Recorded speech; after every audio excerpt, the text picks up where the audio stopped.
In this lesson today, we're going to have a quick play through a couple of short little rock solos written by Kevin Tuck. The first one is just straight bass drums, just mostly on the beat, and the second one adds some rests. So we're going to play through the first solo first, and then we're going to look at, say, 5 little variations that we can do to help us control our dynamics of the pattern. So first job, let's just learn to play the pattern. So this is what the little solo should sound like. Here we go. 1, 2, 3, 4.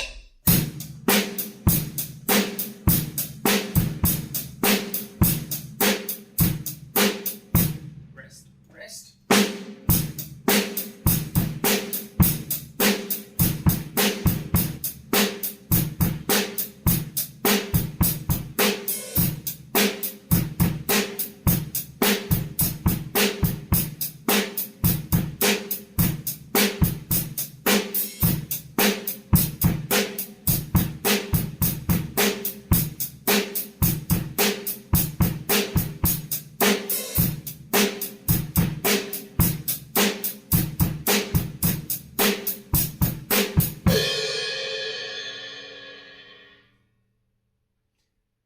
Okay, so that's it. That's the basic little tune.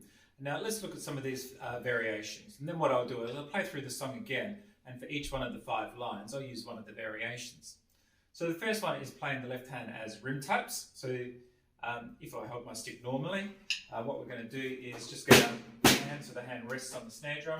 That's just kind of like tapping, and then the stick just sits under here. Now we can get a whole heap of different sounds depending on how much stick is over the edge.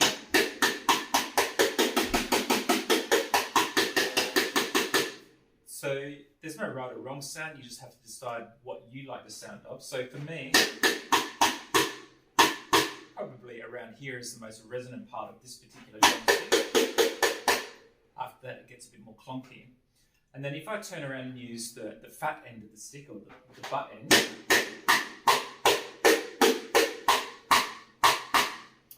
and to me, again, I get a little bit more resonance out of the stick, so a little bit more cut. So that's what I'm going to play for the first line. We're going to be playing left-hand little rim taps or rim clicks.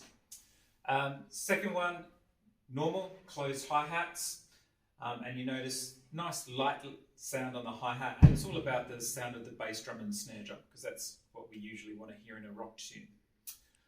Second variation is loosening up the hi-hats. So the question is again, how loose? Now again, there's no right or wrong. The looser the hi-hats, the less space that I have between them. So when we're playing closed hi-hats, lots of empty space. And then as I loosen the pressure of my left foot, I start to get a bit more length to the hi-hat sound.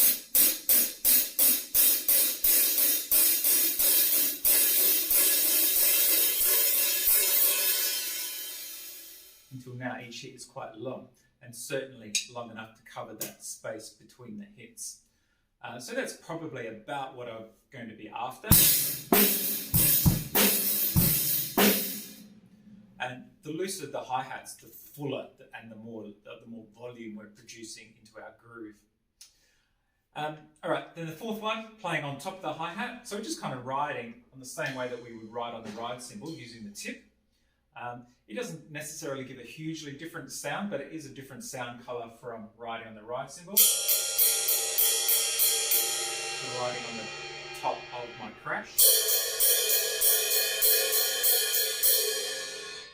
So it's more of just a different sound colour that we've got access to there.